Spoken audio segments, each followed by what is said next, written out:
درودهای بسیار ما رو پذیرا باشید بیننده عزیز. امروز دنبال می‌کنیم بخشی دیگر از مجموعه برنامه‌های پژوهشی در قرآن رو.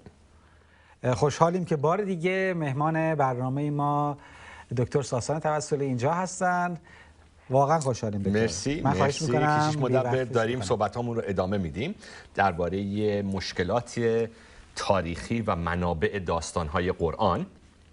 میخوام از یکی دو تا کتاب استفاده بکنم، اشاره بکنم، کتاب‌هایی که قبلا هم تو جلسه قبلم دوباره نشون دادم. The Sources of Islam، اسم نویسنده Reverence تیسدال هست، کلر تیسدال هست. ایشون من فراموش کردم بگم تو جلسه قبل که یک میسیونر کلیسای اسقفی تو خود ایران ما بوده در قرن 19. کتاب خیلی کلاسیکی هست. یک کتاب دیگه ای که اینم از منابع کلاسیک استفاده کرده، The Origins of the Quran، که منابع قرآن هست. و میخوام توی این جلسه دوباره از یه سری اینا، حالا کتابای یه مقدار قدیمی تر و کلاسیک تریه، یه کتابی که من خیلی به این کتاب ارادت پیدا کردم، تازه در اومده، The Quran in its Historical Context، که ادیت شده است. گیبریل سعید رینولدز هست ادیترش، راتلج چاپ کرده این کتاب رو. و این کنفرانس قرآن شناسی بود در دانشگاه نوتردیم و این مقاله های متخصصین اسلام شناسی و قرآن شناسی رو توی این کتاب چاپ شده. کتاب بسیار بسیار جدید و عالی هست. من کشیش مدبر از توی amazon.com من اینو $140 خریدم با تخفیف، کتاب $170. به محض اینکه ما اینو خریدیم کتاب با جلد چیزم در اومد، جلد سافت کاور، جلد کاغذی، خیلی ارزون تر. خلاصه ما یه پول هنگفتی سر همین کتاب دادیم. حالا بگذاریم، میخوایم ادامه بدیم صحبتمون رو که چه منابعی رو تو قرآن ما پیدا میکنیم، چه منابعی رو پیدا میکنیم که پشت این داستانهای قرآن هست. قرآنی که ادعا میکنه وحی مستقیم هست از خدا به پیغمبر و میبینیم که نه، ولی منابع خیلی قدیمی هست. و نه فقط منابع از تورات و انجیل هست، اون که مشکلی نیست. اگه منبع از تورات و انجیل باشه، خب دوست مسلمون میگه که خب همون خدایی که تورات و انجیل رو وحی کرده، قرآن رو وحی کرده و یه سری از اون حقایق تورات و انجیل رو توی قرآن بازگو کرده، تکرار کرده، این که مشکلی نیست، این که نمیتونیم انتقاد کنیم. قرآن این منابع رو داره. بذار یه پرانتز اینجا باز بکنم. وقتی که صحبت منابع قرآن یا اسلام میشه، خیلیا بیجا انتقاد کردن از قرآن همینطوری که بله، قرآن یک عالم حرفاش رو از یهودیا گرفته، یک عالم حرفاش رو از تورات و از انجیل گرفته. مثلا طرز همین غذای حلال و حرام، نمیدونم نجس و تمیز، نمیدونم یه سری قوانین شریعتی اسلام، هر کی خونده میبینه که چقدر شبیه شریعت قوم یهود هستش. و خیلی قوانین، خیلی متون، خیلی یک عالم داستانهای قرآن، اسامی پیغمبران تو قرآن تقریبا همشون به غیر از 2-3 تا اسم پیغمبر عرب، بقیه همه پیغمبرای عهد عتیق و عهد جدید هست. حالا یه پس این و خیلی اشاره، یا مثلا میگن که بله، بهشت رو اسلام از این دین گرفته، پل صراط رو از این دین، جهنم از این، فرشته ها از این. من صحبتم این نوع صحبت ها نیست. چرا؟ چون یک مسلمان میتونه بگه اگر بهشت و جهنم حقیقت داره، خب اولین بار که خدا اینو تو قرآن نگفته، توی ادیان قبلم این حقایق گفته شده بود. پس هر چی که تو قرآن هست، یک مسلمان میگه ادعایی نیست که دفعه اول داره تو تاریخ بشر تکرار میشه. نه، خیلی از داستانها رو دیگران هم میدونستن، ولی قرآن داره اصلاح میکنه، قرآن داره چکیدش رو، حقیقت اساسیش رو برای ما میگه. پس هیچ اشکالی نداره که توی متون دیگه درباره بهشت و جهنم و روزه و نماز و حلال و حرام صحبت شده و تو قرآن هم اومده این. ولی صحبت ما تو این جلسات این نیست. بله، حرف دوستان مسلمون کاملا درسته که خدا میتونه، خدا کرده این کارو، همون خدایی که تورات و انجیل رو فرستاده میتونه اون حرفا رو دوباره مختصر شده توی قرآن تکرار کنه و این ادعای خود قرآن هم هست، در تایید کتب قبلی اومده. ولی صحبت ما یه چیز دیگه است. صحبت ما اینه که داستان‌هایی تو قرآن هست که تو تورات و انجیل نیست، ولی تو افسانه‌ها و اسطوره‌های یهودی و مسیحیت هست. توی کتابای تفاسیر تلمود و میشنای یهودیا هست و اینا کتاب‌هایی و متونیه که هیچ وقت یهودیا یا هیچ وقت مسیحی‌ها اصلا عقیده نداشتن که حقانیت تاریخی داره یا از طرف خدا اومده. وقتی این نوع داستان‌ها با اون جزئیات تو قرآن میاد، اینجا برای یک محقق سوال برانگیزه که این دیگه صحبت این نیست که یه آیه تو تورات اومده تو قرآن تکرار شده. نه، اسطوره و افسانه‌های قوم‌های دیگه تو قرآن تکرار میشه، این جای بحث پیدا میکنه. حالا میخوام مثال بیاریم، میخوام یه مثالی ادامه بدیم، چند تا مثال رو. داستان هابیل و قابیل رو همه میدونیم. توی قرآن دو تا برادر فرزندان آدم که یک همدیگر رو میکشه. کی آخر کی رو میکشه؟ من نفهمیدم. قابیل هابیل رو میکشه. من چون همیشه انگلیسی میخونم کین ایبل رو میکشه، ولی چون تو ما مسیحی هم هابیل و قابیل نمیگیم، هابیل و قائن میگیم. خلاصه این اسامی رو آدم قاطی میکنه، کین و ایبل، هابیل و قابیل، قائن و هابیل. خلاص وقتی هر دو تاشون بیل داشت بدونید که روایت خیلی خوب. حالا سوره 5 قرآن، سوره 5 سوره مائده. جانم؟ سوره مائده آیات 30 تا 32 رو واسمون بگید، یعنی داستان چی هستش؟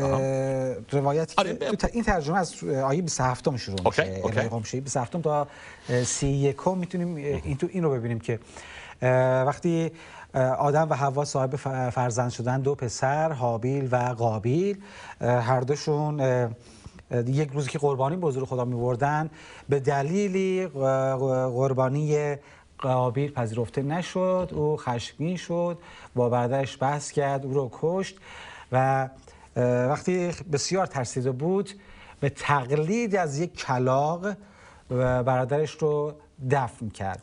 و در این حین میگفت من چقدر خوار شدم که الان یک کلاغ معلم منه.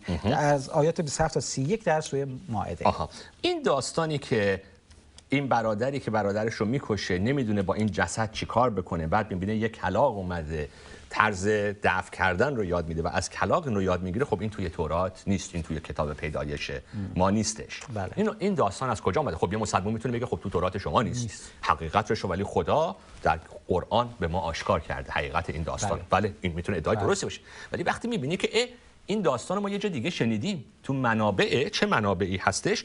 توی کتاب‌های تلمود، تو تارگم، بذار دقیقاً اسمش من بیارم، این داستان از کلاغ توی تارگم جاناتان بن اوزایا هست، تارگم اورشلیم، تارگم آف جروسلم و نوشته های ربای الیازار. پس میخوام بگم 2-3 تا منبع داریم برای اینکه این داستان‌ها بعد از قرن‌ها از زمان موسی، این ربای‌های قوم یهود داستان‌هایی رو نوشتن، تفاسیری رو نوشتن که حالا توی قرآن پیدا شده. خب این برای ما سوال برانگیزه. میتونم در واقع اینو لطف کنید توضیح بدید که جایگاه این کتابی که نام بردید که این افسانه‌ها در توش پیدا شده چه جایگاهی داره؟ آیا مثل در واقع کتب تفسیر قرآن یا احادیث یا روایاتی که جمع آوری شده در صدر سام، آیا وزنه اون نه ابدا، نه روایت جمع آوری شده که نه، همین مثلا همین کتابای تفسیری که امروز اگه یه مسلمان یه کتاب تفسیر از خودش بنویسه همون جایگاه رو داره که این تارگم ها داره، این نوشته های ربای ها. اینا هیچ منبعی که بگیم منابع اصلی قوم یهود هست نیست، نه، نوشته ها و داستان های مفسرین هستش. بعد ولی یه فرقی هست، من نمیخوام بگم همه جزئیات شبیه همه، نه، ولی توی این تارگم ها، توی این نوشته های قوم یهود، این پرنده ها به این کلاغ به آدم و حوا یاد میدن چطوری بچه‌شون رو دفن بکنن، نه به برادر قاتل قابیل. آره. پس این یک فرق هست، ولی داستانی که کلاغ طرز دفن شدن یاد میده این رو ما توی تارگم داریم. ولی من میخوام یه آیه رو، شما پس اشاره نکردید، دوست دارم بخونیم. همین سوره 5 بعد از این داستان قتل برادر و خاک، آیه 32 رو میخوام برامون بخونید. یک آیه هم هستش که دوستان مسلمون خیلی این آیه رو توی دنیای غرب تکرار میکنن درباره ارزش زندگی انسان و مخالفت انسان با کشتن، مخالفت قرآن با کشتن و ترور. این آیه خیلی محبوب شده این روزا. آیه قصاص منظورتون هست. آیه 32 هست از سوره مائده که سوره 5 هست. بدین سبب بر بنی اسرائیل چنین حکم نمودیم که هر کس نفسی را بدون حق قصاص یا بی آن که فساد و فتنه در روی زمین کند به قتل رساند، مثل آن باشد که همه مردم را بکشته.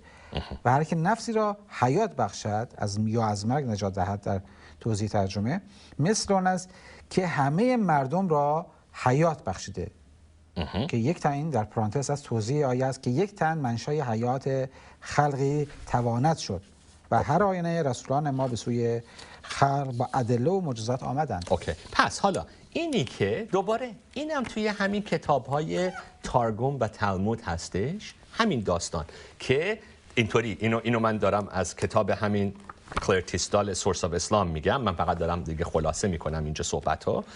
اینجا یه مفسر یهودی بعد از قرنها از زمان موسی داره تورات رو تفسیر میکنه، میگه که متن میگه که بذار چیز رو بخونی و توی پیدایش اشاره میکنه که و خون هابیل داره فریاد میزنه. بعد این مفسر میگه نمیگه خون تو عبری، میگه خونها. پس مفسر یهودی میگه پس منظور خونها. بعد اون مفسر میگه پس به این نتیجه میرسیم که هر کی یک نفر رو بکشه انگار همه انسانها رو کشته. این یک تفسیر یک معلم یهودی قرنها بعد از موسی است که توی منابع یهودی داریم. حالا این تفسیر این معلم که پس هر کی این خونها توی پیدایش اشاره اینه که فقط این برادر یک نفر رو نکشته بلکه جماعتی رو کشته، این میشه تفسیر یک معلم که پس همه انسانها رو کشته. حالا تفسیر این آقا تو قرآن به عنوان آیه الهی نازل میشه که پس ما این رو میگیم هر کی یک نفر رو کشته انگار همه رو کشته. پس اینا منابع جالبیه که چطوری قرآن این آیات از کجا منشأ میگیم نه سرچشمه گرفته. این واسه ما نکته جالبیه. اشاره دیگه داستان ابراهیم سوره 21 51 تا 71 رو لطفاً برامون نگاه کن. سوره انبیا هست از آیه 51 همونطور که گفتید خلاصه بکنیم داستان رو، ولی سوره انبیا آیات 51 تا 71 صحبت مبارزه ابراهیم با بت پرستی هستش. بله. و که بعد بت ها رو میشکنه و آخر اون تبر رو میده دست یه بتی که آقا این مسئول بوده. بگو داستان چی هستش؟ همونطور که فرمودید مخالفت میکنه با بت‌هایی که پدرانش رو میپرستن. اونا گفتن چون پدران ما میپرستن طبعا ما میپرستیم. اون میگه که به هر حال یک روزی من به شما ثابت خواهم کرد وقتی که برای تفرج میرید به بیرون، من در واقع اینها رو نابود میکنم. و یک روزی که اونها همه به بیرون از شهر میرن به دلیلی، او میاد و همه بت‌ها رو غیر از بت اعظم رو میشکنه. و وقتی مردم برمیگردن میگن حتما کار ابراهیم هست، چون اون از قبل تهدید کرده بود. وقتی او رو میگیرن میگن نه ما هیچ کاره ایم، این بت بزرگ بقیه رو نابود کرده، اگر قبول ندارید از بت‌ها بپرسید. اونا میگن چطور یک چوب یا سنگ سخن بگه؟ میگه به همین دلیل خدای شما قابل پرستش نیست. و رو خشم میکنن، او رو در آتش میافکنند، اما خدا او و لوط رو از آتش رهایی میده و او به سمت شام میره. بله.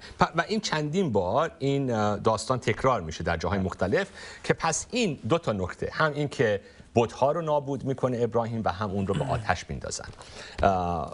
اولا این داستان رو ما تو جای دیگه تو کتاب مقدس دوباره داریم ولی به ابراهیم ربطی نداره. کتاب دانیال از مسئله آتش شدرک و میشک ابدنگو. ولی حالا جالب اینجا اینه که دوباره این داستان ها درباره ابراهیم تو کتاب های قوم یهود هست. کتاب میدرش ربا. میدرش یعنی تفسیر، یعنی همین واقعا یه مفسر، و تفسیرم نه تفسیر علمی امروز، داستان میگفتن روی متون کتاب مقدس. مثل هم کشیشای امروز ما هم ملاهای اسلامی، ما یه متن رو داستان میسازیم هیجان انگیزش بکنیم تو کلیسا. البته نه همه کشیشا ولی میخوایم که بالاخره میخوایم یه داستان یک چیزایی رو اضافه میکنیم که مردم رو تو اون صحنه ببریم، مردم رو جذب اون داستان بکنیم. تصور کنید اون روز چه روزی بود مسیح این کارو کرد، تصور کنید اشخاصی که دور مسیح بودن، یعنی یه عالم تصور و تخیل توی یه داستانی توی واسه موعظه کردن میگیم که مردم رو جذب اون متن و داستان بکنیم. این همین کار رو یهودی‌ها با عهد عتیق می‌کردن و می‌بینیم داستان‌هایی درباره ابراهیم می‌سازن که این داستان‌ها توی قرآن پیدا میشه. حالا نکته جالب از این کتاب میدرش ربا، منبع این داستان ابراهیم هست تو قوم یهود، ولی نکته‌ای که کلر تیستال بهش اشاره میکنه خیلی جالبه. میگه که این داستان ابراهیم تو آتش دیگه از کجا چیز گرفته، منبعش هست. میگه وقتی که کتاب مقدس میگه، اولا یه نکته اختلاف دیگه، البته وارد این نمیخوام بشم،